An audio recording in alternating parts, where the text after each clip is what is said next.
இந்த ஊரில் நாட்டில் எவ்வளவு சிக்கல் இருக்குது. அந்த சிக்கலுக்கு உன் பிள்ளைய நீ என்ன தயார் பண்ணுன? நீ தயாரிக்கணும். நீ அதுக்கு தயாராக இருக்கணும். நீ தயாராகலை, உன் பிள்ளைய தயார்படுத்தினியா? அதுக்கான வாய்ப்புகளை ஏற்படுத்தினியா?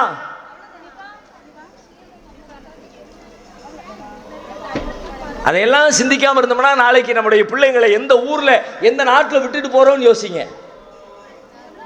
மனிதர்கள் வாழுகிற நாடாக இந்த பூமி இருக்காது. சிங்கம் புலிகள் வாழுகிற கொடும் காடாக வனமாக இந்த நாடு மாறி போயிருக்கும். அந்த இடத்திலே நம்முடைய பிள்ளைகளை நாம் விட்டு செல்கிறோம் என்பதை யோசித்துக் கொள்ளுங்கள்.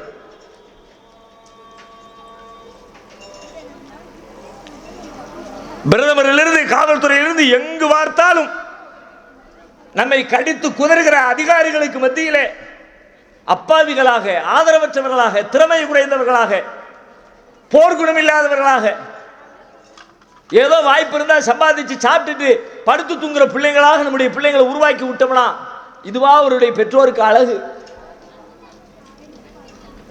இதை மேம்படுத்திக்கிட்டே போங்க. தயவு செஞ்சு நான் மீண்டும் மீண்டும் நிர்வாகத்துக்கு கேட்கிறேன், மதரசா ஆசிரியர்களுக்கு சொல்லுகிறேன், பெற்றோர்களுக்கு சொல்லுகிறேன், ஒருத்தருக்கு ஒருத்தர் அனுசரணையா. இது அடுத்து என்ன? இது முடிஞ்சிருச்சா? நாளை அமர்வு என்ன இருக்கணும் தெரியுமா? இந்த பிள்ளைங்களை அடுத்த ஸ்டெப்புக்கு எப்படி நகர்த்துறது? இன்னைக்கு இருக்கிற உலகம் எப்படி வேகமா ஓடுது, அந்த வேகத்துக்கு ஈடு கொடுக்க ஆற்றல் பிள்ளைங்கள்ட்ட இருக்கு, நம்மகிட்ட இல்ல. டிஜிட்டல் உலகம்னு சொல்றோம். அதை நோக்கி தான் இந்த உலகத்துடைய வேகம் இருக்குது. நம்மளால அதுல போட்டி போட முடியல. ஆனா புள்ள பூந்து விளையாடுறான். அப்ப அதுல திறமையானவனா எப்படி அவனை உருவாக்குறது? கேரளா ஸ்டோரி அப்படின்னு ஒரு திரைப்படம் எடுத்தான், காஷ்மீர் ஃபைல்ஸ் திரைப்படம் எடுத்தான்.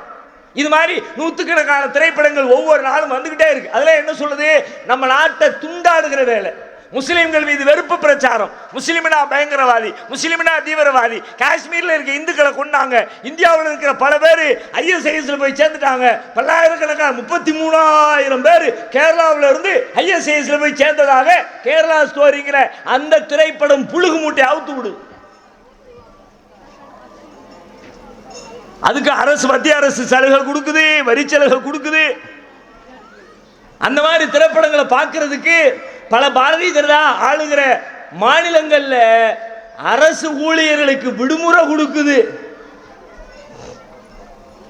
எதை பார்க்கறதுக்கு? முஸ்லிம்கள் மேல வெறுப்பை பார்க்கறதுக்கு, முஸ்லிம்கள் கொடியவர்கள் என்கிற சிந்தனையை பார்ப்பதற்கு, பரப்புவதற்கு. பிரதமரே உட்கார்ந்து அதுக்கு ரிவ்யூ கொடுக்கிறார். யூடியூப்ல யார் யாரெல்லாமோ எதுக்கலாமோ அற்பத்தில் அற்பமான சில வருமானங்களுக்காக எல்லாம் உட்கார்ந்து கொண்டு பேசுகிற மனிதர்களை போல 130 கோடி மக்கள் வாழுகிற ஒரு மிகப்பெரிய ஜனநாயக தேசத்தின் தலைவராக அறியப்படுகிற மோடி இந்த கேடுகட்டை இந்தியாவை கூறு போடுகிற இந்த திரைப்படத்திற்கு அவர் மீடியாவில் விளக்கம் கொடுத்து எல்லாரும் பாருங்க, இந்துக்களுக்கு நிகழ்ந்த நிகழ்வுகளை, கொடுமைகளை பத்தி பேசுகிற இந்த உண்மைகளை தெரிஞ்சுக்குங்க, வரலாறு புரிஞ்சுக்குங்க. யார் பேசுறா? இந்தியாவின் பிரதமர் பேசுறார். பிரதமர் பேசுறா, அதனால இன்னைக்கு நியூஸ். நீங்களோ நாங்களோ பேசுறது நியூஸ் இல்ல, பிரதமர் பேசுறா. எல்லா மொழியிலையும் அதான் நியூஸ். அது தமிழுக்கு மட்டும் இல்ல. கேரளாவில் போனாலும் அன்னைக்கு அதான் நியூஸ். கன்னடத்தில் சேனல் ஓபன் பண்ண அன்னைக்கு அதான் நியூஸ். மணிப்பூர் டிவியை தர்றா அதான் நியூஸ். ஆந்திரா டிவி தர்றாரு அதான் நியூஸ். ஹைதராபாத் டிவி தர்றாரு அதான் நியூஸ். நாடு முழுக்க அதான் நியூஸ். எந்த நியூஸ்?